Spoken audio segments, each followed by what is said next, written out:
Hi friends, இன்னைக்கு வாழ்க்கையில் ரொம்ப ரொம்ப அன்பாக இருக்கிற உறவுகள், நேசித்த உறவுகள் வெறுப்பை காமிச்சிட்டு நீ யாரோ நான் யாரோ அப்படின்னு சொல்லி போகக்கூடிய சூழ்நிலை நிறைய இடத்துல இருந்துட்டு தான் இருக்குது.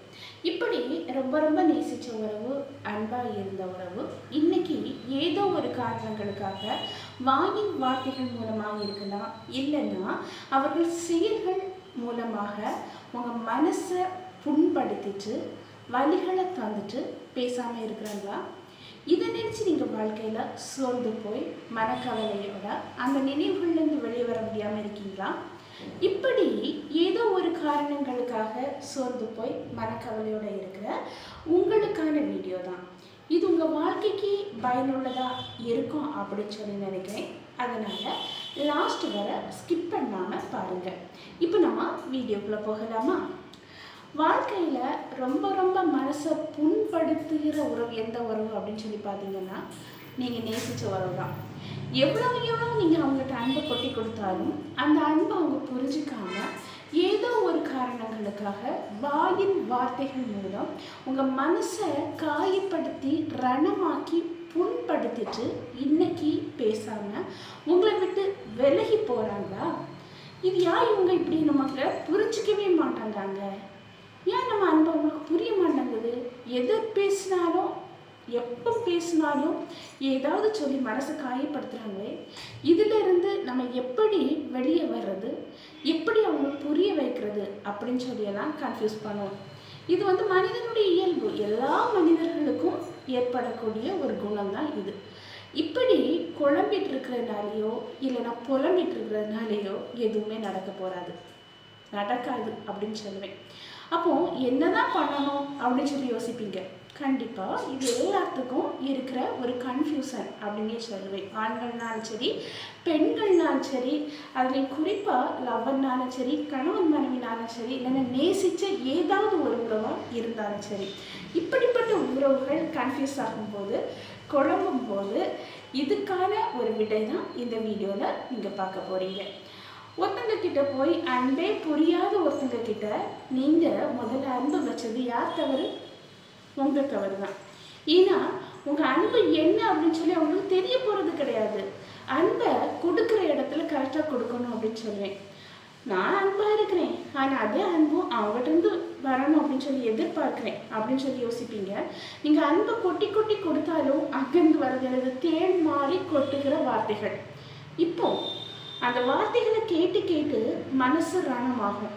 கூட கொஞ்சம் அன்பை கொட்டி கொடுப்பீங்க, ஆனால் அந்த அன்பு அந்த அன்போட வேல்யூ என்ன அப்படின்னு சொல்லி தெரியாது உங்களுக்கு. முதல்ல நீங்கள் அன்பு கொடுக்குற அந்த பர்சன் உண்மையாகவே அன்பை மதிக்கிறவங்களா அப்படின்னு சொல்லி கொஞ்சம் யோசித்து பாருங்க. ஏன்னா அன்புங்கிறது பிடிச்சி இழுத்து பெறக்கூடிய ஒரு விஷயம் இல்லைங்க. அது என்ன அப்படின்னா தன்னாலே வரக்கூடிய ஒரு உணர்வு பூர்வமான ஒரு விஷயம். இதை கேட்டு தான் பெறணும் அப்படின்னு அவசியம் இல்லை. ஒரு அன்பை போய் கேட்டு கேட்டு பெறும்போது அங்கேருந்து கிடைக்கிறது உங்களுக்கு உண்மையான அன்பு கிடைக்குன்னு நினைக்கிறீங்களா? கண்டிப்பாக இல்லைங்க. அது ஒரு போலியான அன்பாக தான் இருக்கும். உண்மையான அன்பு தேட விடாது, கேட்க விடாது. இப்படி நீங்கள் அன்பே என்ன தெரியாதவங்க கிட்ட போய் அன்பை கொடுத்துட்டு இன்னைக்கு நீங்கள் கலங்கிருக்கீங்க. ஒருவேளை ஒரு காலத்தில் அவங்ககிட்ட உண்மையாக அன்பு வச்சுட்டு இப்போ பேசாமல் இருக்காங்க அப்படின்னா, அவங்க உங்கள் மனசை அவங்க வார்த்தைகள் மூலம் காயப்படுத்தியிருக்காங்க அப்படின்னா கொஞ்சம் நீங்கள் விலகி இருக்கிறது ரொம்பவே நல்லது. அதுக்காக மொத்தமாக விட்டுட்டு போங்க அப்படின்னு சொல்ல மாட்டேன். உங்கள் வேல்யூ என்னன்னு அவங்களுக்கு புரிய வைங்க அப்படின்னு சொல்லுவேன். எனி டைம் நீங்கள் அவங்கள்ட்ட போய் நின்று ஏன் என்கிட்ட பாசமாக இல்லை, ஏன் என்கிட்ட பேச மாட்டேங்கிறீங்க, ஏன் முந்தைய மாதிரி நீங்கள் நடக்கலை அப்படின்னு சொல்லி மட்டும் கேட்காதீங்க. ஏன்னா அப்படி கேட்கும்போது அவங்க அதுக்கேற்ற மாதிரி ஒரு பதிலை ரெடி பண்ணி வச்சுருப்பாங்க. இப்போ நியாயம் கேட்காதீங்க, ஏன் என்னை காயப்படுத்துறீங்க அப்படின்னு சொல்லி இப்போ நியாயமும் கேட்காதீங்க. அவங்க கண்ணீர் வடிக்கவும் செய்யாதீங்க. அதுக்கு பதிலாக மௌனமாக வெளியே வாங்க, விலகி வாங்க, மௌனமாக இருங்க, அமைதியாக இருங்க. ஏன்னா அமைதிக்கு அவ்வளோ சக்தி இருக்குது. எவ்வளோ பெரிய பிரச்சனையாக இருந்தாலும் இந்த அமைதி அத்தனையும் ஒன்றும் இல்லாமல் ஆக்கும். அப்போ நீங்கள் அமைதியாக இருந்து உங்கள் கடமையில் முழு கவனத்தை செலுத்துங்க. உங்கள் வாழ்க்கை என்ன, உங்கள் வாழ்க்கையில் நீங்கள் என்ன பண்ண போகிறீங்க, இதுலேருந்து அடுத்த கட்டத்துக்கு நம்ம என்ன பண்ணணும், இதில் தான் உங்கள் ஃபோக்கஸ் இருக்கணுமே தவிர உங்களை நேசிக்காமல், ஒருவேளை நேசித்து உங்கள் மனசை காயப்படுத்திட்டு உங்கள் அன்பை புரிஞ்சிக்காதவங்களுக்காக நீங்கள் கண்ணீர் வடிக்கிறது தப்புன்னு சொல்வேன். மனிதனுடைய கண்ணீர் விலையேறப்பட்டது. குறிப்பாக அன்பே இல்லாதவங்களுக்காக கண்ணீர் வடிக்கிறது முட்டாள்தனம் அப்படின்னு சொல்லுவேன். அன்பாக இருக்கிறவங்க ஒரு நாள் உங்களை கண்ணீர் வடிக்க விட மாட்டாங்க. இதை முதல்ல புரிஞ்சுக்குங்க. ஒரு உறவு கண்ணீர் வைக்குதுன்னா அந்த உறவு அன்பே போலியான அன்பாக தான் இருக்கணும் அப்படின்னு நான் சொல்லுவேன். இப்படி அன்பே இல்லாதவங்களுக்காக கண்ணீர் வடித்து உங்கள் கண்ணீரை வேஸ்ட் ஆக்காதீங்க. உங்கள் அன்புக்கு ஒர்த்தான உறவு கண்டிப்பாக உங்களை தேடி வரும். ஒரு உறவு உங்களை விட்டு விலகி போகுது, அதுவும் புரிஞ்சிக்காம மனசை காயப்படுத்தி ரணப்படுத்தி விலகி போகுதுன்னா நன்மைக்கு அப்படின்னு சொல்லி யோசிங்கன்னு சொல்லுவேன். ஏன்னா ஒரு உறவு உங்களை புரிஞ்சிக்காம வெளியே போகுதுன்னா உங்களை புரிஞ்சுக்கிட்ட உண்மையாக நேசிக்கிற உங்ககிட்ட உண்மையாக நடக்கிற ஒரு உறவு தேடி வர போகுது. இதுதான் உண்மை. இந்த உலகத்தில் எதுவுமே நிரந்தரம் கிடையாது.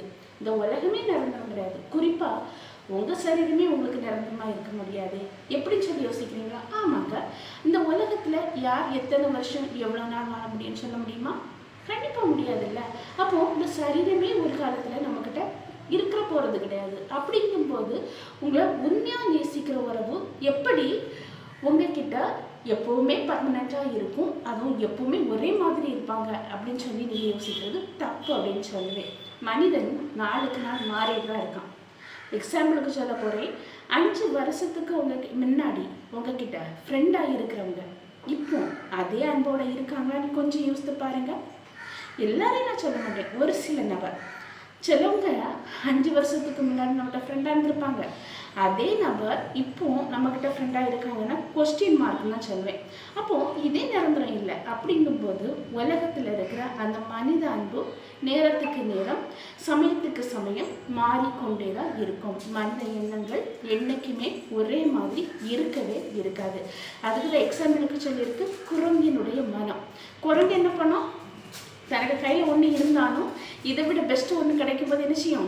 அங்கே தாவி போய் அதை பிடிக்கும். அதே மாதிரி தான் தன்னுடைய கையில் ஒரு உறவு, அன்பான உறவு இருந்தாலும் அதனுடைய வேல்யூ தெரியாமல் அதை விட இன்னொன்று பெஸ்ட்டாக இருக்குமே அப்படின்னு சொல்லி நாடி ஓடக்கூடிய உலகம் தான் இன்றைய உலகமாக இருக்குது. இப்படிப்பட்ட இன்றைய உலகத்தில் இருந்து வெளியே வந்து உங்களுக்காக வாழுங்க.